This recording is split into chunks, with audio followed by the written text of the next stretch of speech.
आज जो हम टॉपिक कवर अप करने वाले हैं ये है हमारा डेमोग्राफिक कंडीशन के बारे में। यहाँ पर हम पढ़ेंगे कि जब हमारे यहाँ ब्रिटिशर्स आए थे तो हमारी डेमोग्राफिक कंडीशन कैसी थी। लेकिन सबसे पहले मैं आपको समझाना चाहूंगा कि डेमोग्राफिक कंडीशन क्या होती है। डेमोग्राफिक कंडीशन में हम कुछ फैक्टर्स को स्टडी करते हैं जिसके थ्रू हम असम्पशन लगा पाते हैं कि हमारी जो कंडीशन है अदर देन इनकम वो किस तरह से चल रही है, हमारी इकोनॉमिक कंडीशन अच्छी चल रही है या बुरी चल रही है, इस चीज को हम एज्यूम कर पाते हैं। अब वो कौन कौन से फैक्टर हैं जो हम डेमोग्राफिक कंडीशन के अंडर में स्टडी करते हैं, फटाफट से उनको समझते हैं। जैसे कि बर्थ रेट और डेथ रेट क्या है हमारी कंट्री में, इन्फेंट मोर्टेलिटी रेट क्या है, लाइफ एक्सपेक्टेंसी रेट क्या है और लिटरेसी रेट क्या है। तो ये सारी चीजें हम यहाँ पे स्टडी करते हैं जिससे हम बता सकते हैं कि भाई कंट्री की कंडीशन अच्छी चल रही है या नहीं चल रही है अदर देन इनकम। ठीक है, चलिए अभी और समझते हैं हमारे पास इसी को डिटेल में कि हमारी डेमोग्राफिक कंडीशन कैसी रही होगी ब्रिटिश के टाइम में। तो हमें बहुत कॉमन है ये तो बताना कि भाई हमारी जो डेमोग्राफिक कंडीशन थी बिल्कुल भी अच्छी नहीं चल रही होगी। तो यहाँ पे भी लिखा है during the British Raj the demographic condition were not so good because of the stagnant and the backward economy. कहते हैं हमारी जो डेमोग्राफिक कंडीशन थी वो बिल्कुल भी अच्छी नहीं थी, स्टैग्नेंट थी और बैकवर्ड थी। स्टैग्नेंट का मतलब है यहाँ पर कि भाई बिल्कुल कोई ग्रोथ नहीं थी हमारी और बैकवर्ड भी थी क्योंकि पर कैपिटा इनकम भी हमारी कम थी।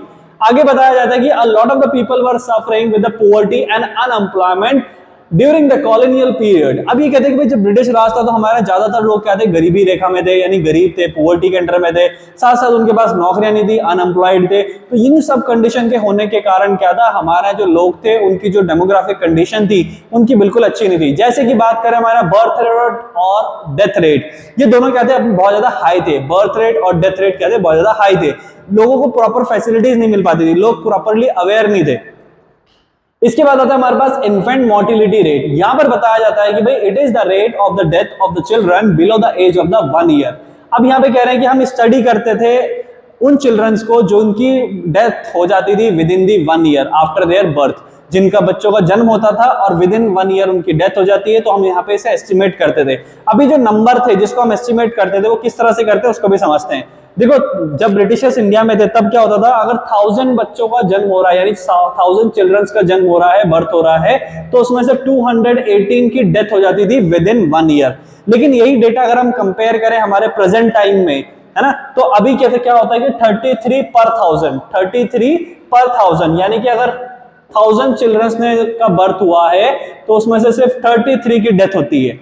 ठीक है, तो अभी हम देख पा रहे हैं कि जो कंपैरिजन है ये इसमें बहुत बड़ा गैप है क्योंकि पहले से फैसिलिटीज आज के टाइम पीरियड में बहुत ज्यादा इंप्रूव हो चुकी हैं।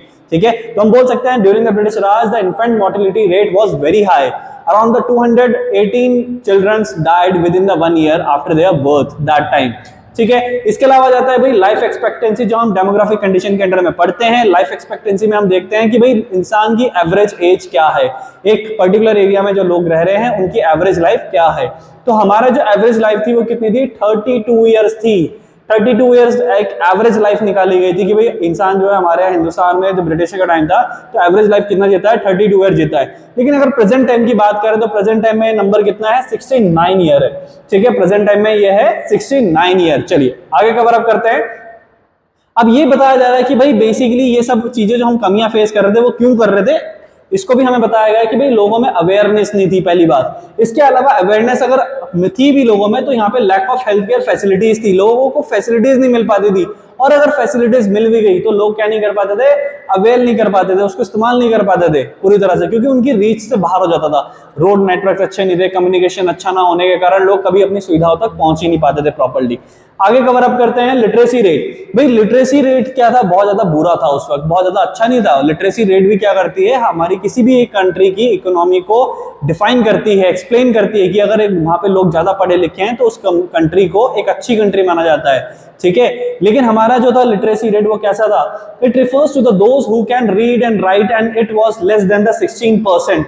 It was reflecting the social backwardness, economic backwardness and the gender bias in the society। देखो पहली बात लिटरेसी रेट ब्रिटिशर्स के टाइम में हमारे यहाँ था बहुत ज्यादा बुरा था बिकॉज पहली बात यहाँ पे इक्वालिटी नाम की कोई चीज नहीं थी। यहाँ पे ज्यादातर जो प्रेफरेंस दी जाती थी वो किसको दी जाती थी, मेल कैंडिडेट को। है ना। तो इसके बावजूद भी अगर फीमेल भी थी तो उनको भी प्रॉपर अपॉर्चुनिटीज नहीं मिलती थी, और अगर मेल को भी क्या अपॉर्चुनिटी मिल रही है तो फिर भी यहाँ पे क्या था, जो कम लोग इंटरेस्टेड होते थे एजुकेशन की तरफ, जिससे कि ये क्या रिफ्लेक्ट करता था कि सोशल बैकवर्डनेस शो करता था हमारी कंट्री का, और हमारे इकोनॉमिक बैकवर्डनेस को भी शो करता था, और साथ साथ जेंडर बायस भी शो करता था कि भाई हम जेंडर डिस्क्रिमिनेशन भी करते थे, है ना, क्योंकि अगर हम मेल को ही ज्यादा प्रेफरेंस दे रहे हैं तो एक तरह का जेंडर बायस हो गया। ठीक है, चलिए आगे के टॉपिक को कवर अप करते हैं हम हमारे पास, जो कि इसी से रिलेटेड आने वाला है, वो होगा हमारा ऑक्यूपेशनल स्ट्रक्चर। देखो ऑक्यूपेशनल स्ट्रक्चर क्या है कि लोग किस किस सेक्टर में काम करते थे। तो एक एस्टिमेशन निकाला गया था 1951 में, उसको हम यहाँ पे स्टडी करने वाले हैं कि 1951 में कितने परसेंट लोग किस किस सेक्टर में इन्वॉल्व थे। ये जो डेटा है ये आफ्टर इंडिपेंडेंस का डेटा है, तो हम इसके अकॉर्डिंग समझने वाले हैं कि आफ्टर इंडिपेंडेंस कितने प्रतिशत लोग किस सेक्टर में काम करते थे। देखो मेजॉरिटी लोग शुरू से किस में काम करते थे, एग्रीकल्चर सेक्टर में काम करते थे। तो हमारे पास यहाँ पे प्रेफरेंस बनी रहेगी। आपको क्या करना है, टोटल नंबर ध्यान रखना है बस, ठीक है। तो मैं आपके लिए हाईलाइट भी कर रहा हूँ फटाफट से, आपने क्या करना है, इनके नोट्स तो आप बना ही रहे होंगे, तो आपने ये इंपॉर्टेंट पॉइंट भी नोट करना है। जैसे कि हमारे पास 1951 में अगर हम बात करें प्राइमरी सेक्टर में कितने प्रतिशत लोग काम करते थे, 72.7%, जिसको अगर हम और सब कैटेगरी में डिवाइड करें तो हमारे पास डिटेल आती है। एग्रीकल्चर में प्रॉपर्ली कितने लोग थे, 50%।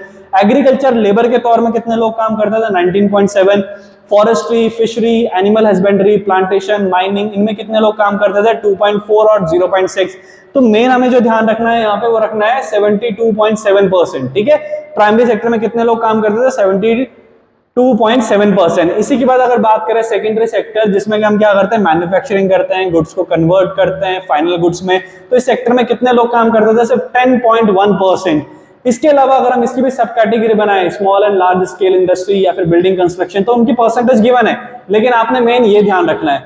इसके अलावा आ जाते हैं टर्शरी सेक्टर में, कि टर्शरी सेक्टर में हमारे जो लोग थे वो कितने परसेंट काम करते थे पूरी टोटल पॉपुलेशन के। तो टोटल पॉपुलेशन का 17.2% लोग कहाँ काम करते थे, सर्विस सेक्टर में, यानी टर्शरी में। तो हम ये बोल सकते हैं, अच्छा यहाँ पे एक क्वेश्चन आ सकता है कि भाई सेकेंड नंबर पर कौन से मतलब ऑक्यूपेशन स्ट्रक्चर में कितने प्रतिशत लोग काम करते थे सेकेंड नंबर पे। सेकेंड नंबर में जो किसमें काम कर रहे हैं, हाईएस्ट नंबर ऑफ पीपल, तो highest number of people is working in the first in the primary sector, then second in the tertiary sector and third in the secondary sector. तो ये चीज हमें सीक्वेंस ध्यान रखना है। तो इससे रिलेटेड काफी डिफरेंट क्वेश्चन बन सकते हैं। क्वेश्चन के पूछने का तरीका अलग हो सकता है, answer will be the same, way of asking can be the different, ठीक है। तो इन चीजों का आपको ध्यान रखना है। इसके अलावा यहाँ पे बताया गया है, बात करी गई है इंफ्रास्ट्रक्चर के बारे में। तो इंफ्रास्ट्रक्चर क्या होता है वो हम यहाँ पे समझते हैं।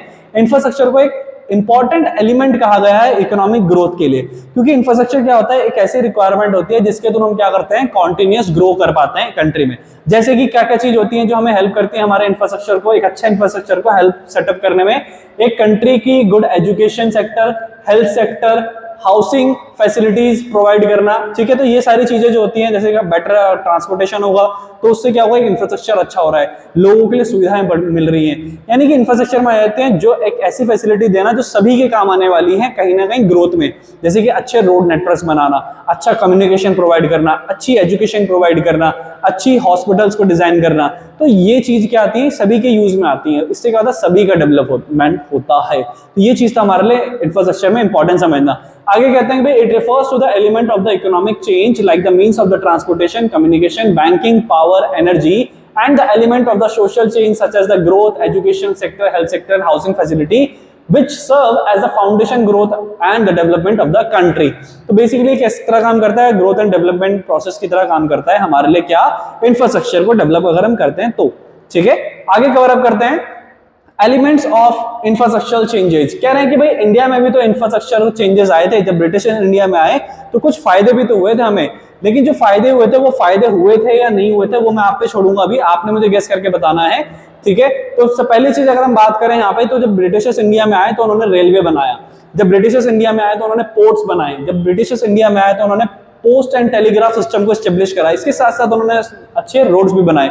लेकिन अब आपको सुनने में लग रहा होगा ब्रिटिशर्स आए तो उन्होंने सब कुछ बनाया, तो ये तो हमारे लिए बहुत अच्छा करा। तो हम क्या करते हैं, फटाफट से यहाँ पे डिटेल पढ़ेंगे और फिर लास्ट की हेडिंग्स पढ़ेंगे, हमें क्या बताया जा रहा है। देखो रेलवे के लिए क्या कहते हैं, the railway was introduce in the 1850। The main aim was to widening the size of the market for the British product in India. Railway is considered the one of the most important contribution of the British in India.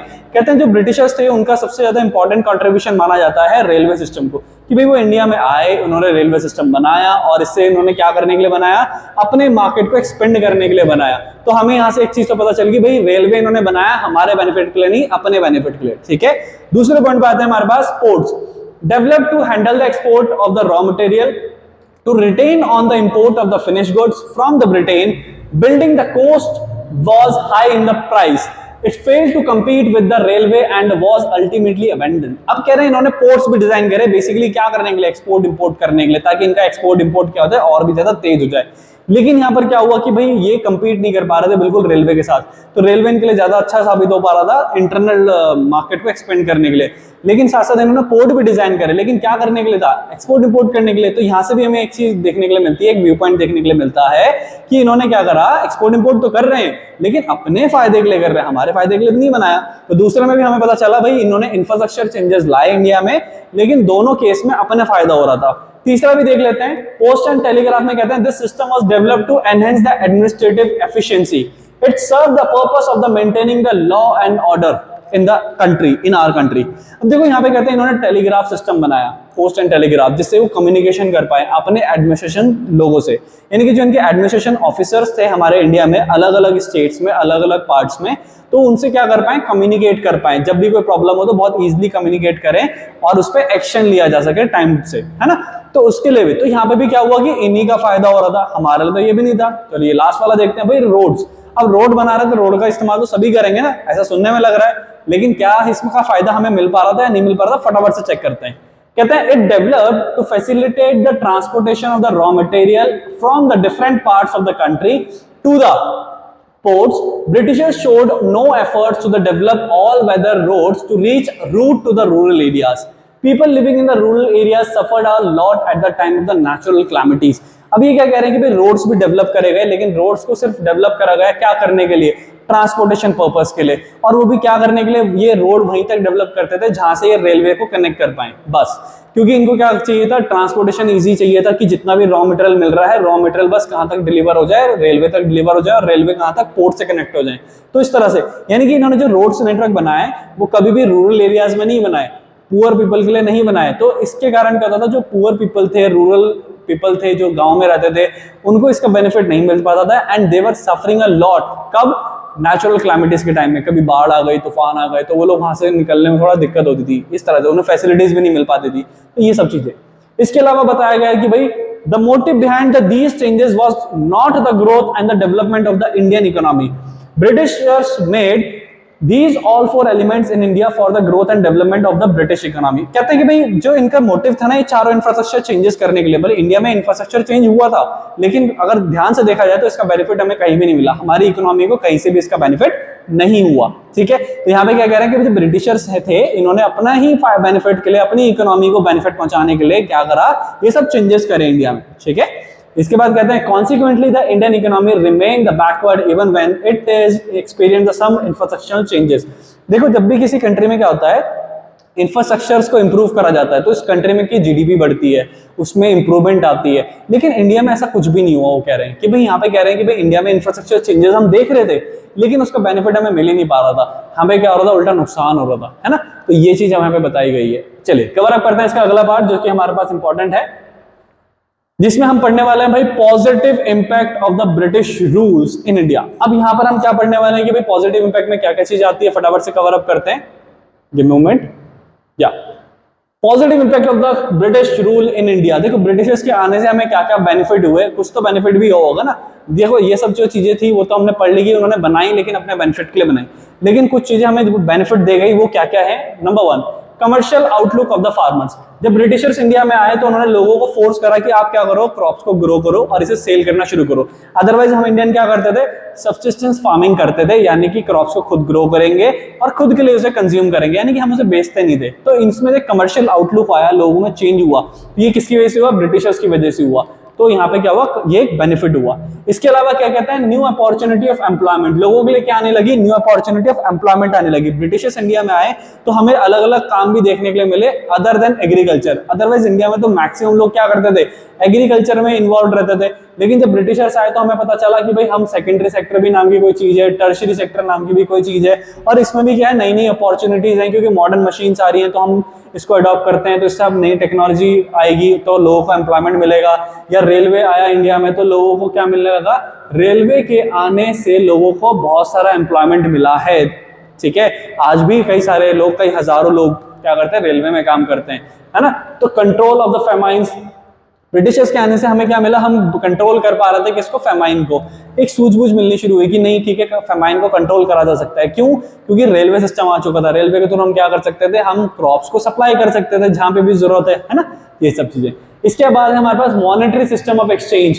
देखो monetary system of exchange में क्या बताया गया है कि भाई जब Britishers India में आए तो हम लोग क्या करते थे, हम सामान के बदले सामान बदल देते थे, हम कमोडिटीज एक्सचेंज करते थे। लेकिन उन्होंने हमें समझाया कि भाई हम कैसे कर सकते हैं, उनके मतलब उनको हम ऑब्जर्व करके सीख चुके थे कि भाई हम क्या कर सकते हैं, मॉनेटरी एक्सचेंज कर सकते हैं, एक करेंसी की वैल्यू के थ्रू करेंसी चेंज कर सकते हैं, है ना। ये सिस्टम किस तरह से बैठा जाना चाहिए, तो ये सब हमने उनसे लर्न करा। इसके अलावा जाता है एफिशिएंट एडमिनिस्ट्रेशन सिस्टम। देखो ब्रिटिशर्स इंडिया में आए और शुरू से क्या करते थे, डेमोक्रेसी फॉलो करते थे, या फिर हम बोल सकते हैं कि इनके पास एक इफेक्टिव एडमिनिस्ट्रेशन सिस्टम था। तो हमने ये चीज भी उनसे ऑब्जर्व करी कि किस तरह से वो अपने एडमिनिस्ट्रेशन सिस्टम फॉलो करते हैं, एक चेन सीक्वेंस फॉलो करते हैं, सीनियर फिर उसका जूनियर फिर उसका जूनियर फिर उसका भी जूनियर, एक दूसरे के अंडर में किस तरह से काम करा जाता है सिस्टमेटिकली। तो एडमिनिस्ट्रेशन को रन कैसे करना है ये भी हमने उनसे लर्न करा।